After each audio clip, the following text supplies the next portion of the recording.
भारतको हैदराबाद हाउसमा 3वटा ताल्चामा राखिएका दस्तावेजहरूको भण्डारमा सुगौली सन्धिको सक्कल प्रति छ, तर नेपाल सरकारको अर्काइभमा सन्धिको सक्कल प्रति छैन।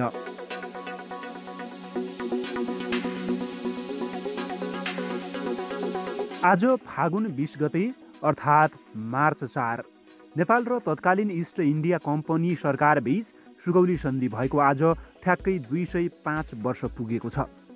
नेपाललाई मेची र कालीबीच सीमित गर्ने यो संवेदनशील सन्धिको सक्कल प्रति नै नेपालसँग छैन।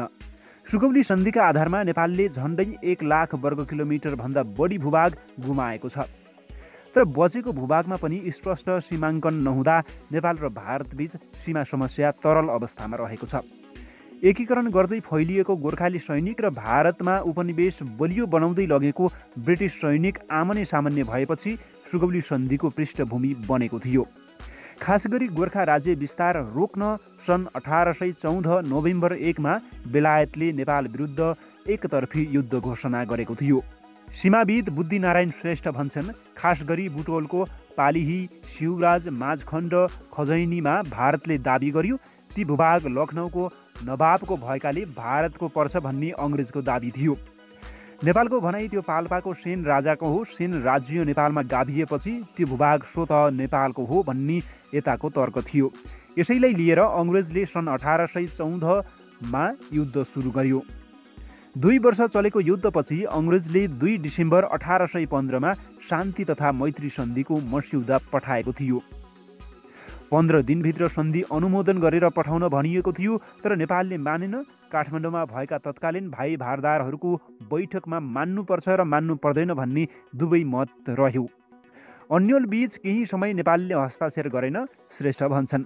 तर अङ्ग्रेजले अब काठमाडौँ र पुरै नेपाल नै कब्जा गर्ने प्रचारबाजी गरेपछि बाध्य भएर नेपालले सन्धिमा हस्ताक्षर गरेको हो। राज्यको प्रतिनिधित्व गर्दै सुगौली पुगेका चन्द्रशेखर उपाध्याय र गजराज मिश्रले सन्धिमा हस्ताक्षर गरेका हुन्। हाल मकवानपुरको हेटौडा नगरपालिका 9 मा रहेको सुगौली भन्ने ठाउँमा सुगौली सन्धिमा नेपालले हस्ताक्षर गरेको श्रेष्ठको दाबी रहेको छ। भारतको रक्सौल भन्दा उतातिरको सुगौली भन्ने पनि छ, तर मेरो अध्ययनमा मकवानपुरको सुगौलीमा हस्ताक्षर भएको हो। यो सन्धिले नेपालको 1/3 भूभाग गुम्यो, 2 खण्ड बच्यो। सन्धिबाट अङ्ग्रेजलाई फाइदा, नेपाललाई घाटा भयो उनी भन्छन्।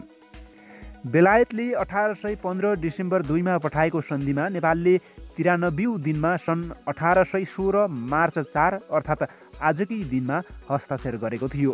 सन्धिमा बेलायतका तर्फबाट 2 डिसेम्बरमा कर्नेल पेरिस बारटसाले हस्ताक्षर गरेका थिए भने नेपाल सरकारका तर्फबाट राजगुरु गजराज मिश्र र चन्द्रशेखर उपाध्यायले हस्ताक्षर गरेका थिए। सन्धिमा जम्मा 9 वटा धारा रहेका छन्। अधिकांश धारा नेपालका लागि अपमानजनक छन्। सन्धिसँगै नेपालले पूर्वमा मेचीदेखि टिस्टासम्म र पश्चिममा महाकालीदेखि सतलजसम्मको जमिन गुमाएको थियो। त्यस्तै बुटोल बाहेक कोशीदेखि महाकालीसम्मको सम्पूर्ण तराई पनि नेपालले गुमाएको थियो।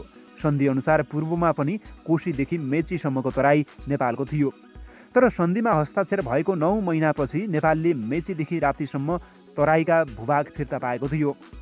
अङ्ग्रेजले सुगौली सन्धि पश्चात नेपालका असन्तुष्ट भाइ भारदारका नाममा वार्षिक 2 लाख रुपैयाँ दिने भनेको थियो, त्यो कहिल्यै आएन। तर सुगौली सन्धि भएको 9 महिनापछि 11 डिसेम्बर 1816 मा अङ्ग्रेजले राप्तीदेखि कोशीसम्मको भूभाग नेपाललाई फिर्ता दियो। मेरो अध्ययनमा अङ्ग्रेजले 2 लाख रुपैयाँ दिनुभन्दा राप्तीदेखि कोशीसम्मको जमिन दिनु फाइदा ठाने, सीमाविद श्रेष्ठ भन्छन्। त्यस्तै राप्तीदेखि पश्चिमको तराई नेपालले 44 वर्षपछि पायो। भारतमा उठेको सिपाही विद्रोह साम्य बनाउन सैनिक सहयोग गरेर जङ्गबहादुरले अङ्ग्रेजलाई सन्तुष्ट बनाए। खासमा जङ्गबहादुरले सुगौली सन्धिमा गुमेका मेची पूर्व र काली पश्चिमका सबै भूभाग पनि आउने अपेक्षा गरेका थिए। टिस्टादेखि सतलजसम्म फिर्ता पाउने आशा विपरीत उनले 4 जिल्ला बाँकी, बर्दिया, कैलाली र कञ्चनपुर मात्रै पाए। तर जङ्गबहादुर सन्तुष्ट थिएनन्, उनी भन्छन्।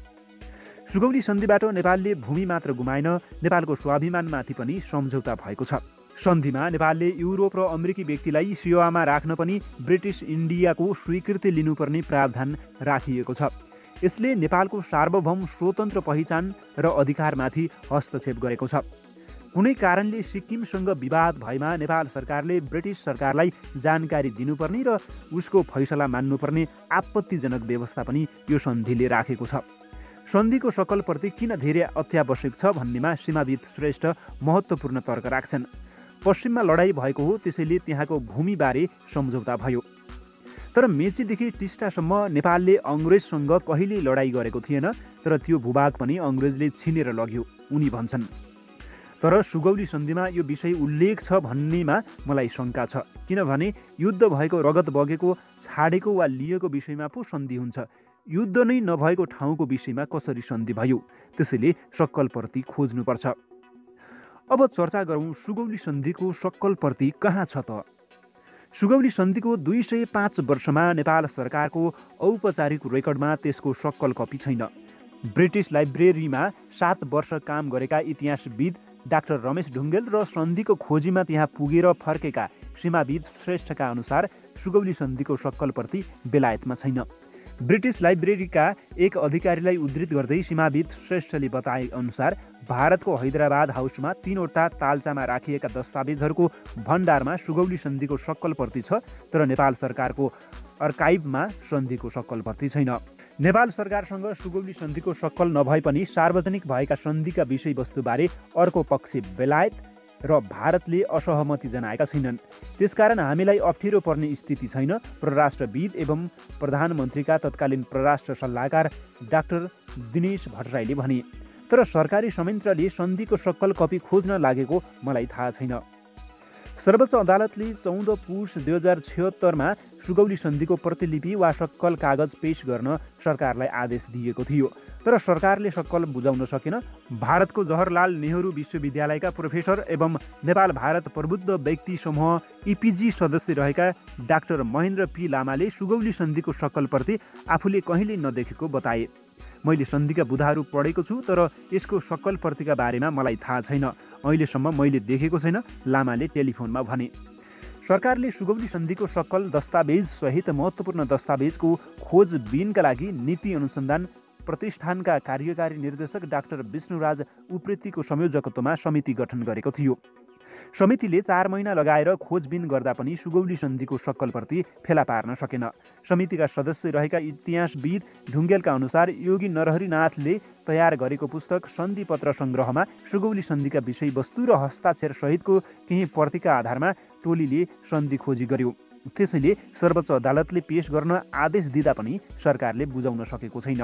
इतिहासविद रमेश ढुङ्गेल भन्छन्, हामी उहाँको सङ्ग्रहका आधारमा सन्धिको सक्कलप्रतिको खोजीमा लाग्यौँ, तर पत्ता लगाउन सकिएन। यद्यपि कोसिस जारी छ, तर भेट्न सकिएन, ढुङ्गेलले भने। ढुङ्गेलका अनुसार ऐतिहासिक दस्तावेजहरू तत्कालीन पदाधिकारीहरूले घर लग्ने गरेका कारण खोज्न हम्मे परेको हो। योगी नरहरिनाथले कहाँबाट सन्धिको हस्ताक्षरित कपी ल्याएका हुन् भन्ने सूत्र खोज्ने क्रममा लाग्यो कि ऐतिहासिक दस्तावेजहरू अहिले पनि व्यक्तिका घर घरमा छन्, सरकारी रेकर्डमा छैनन्, ढुङ्गेलले भने। सन्धिपत्रहरू परराष्ट्र मन्त्रालय वा राष्ट्रिय अभिलेखालयमा हुनुपर्ने हो, तर नेपालभित्र वा बाहिर यो सन्धि भेटिएको छैन। सीमाविद बुद्धिनारायण श्रेष्ठ भन्छन्, सुगौली सन्धिको सक्कल कपी मैले पनि खोजिरहेको छु, बेलायतमा पनि खोजे, तर भेटिएन।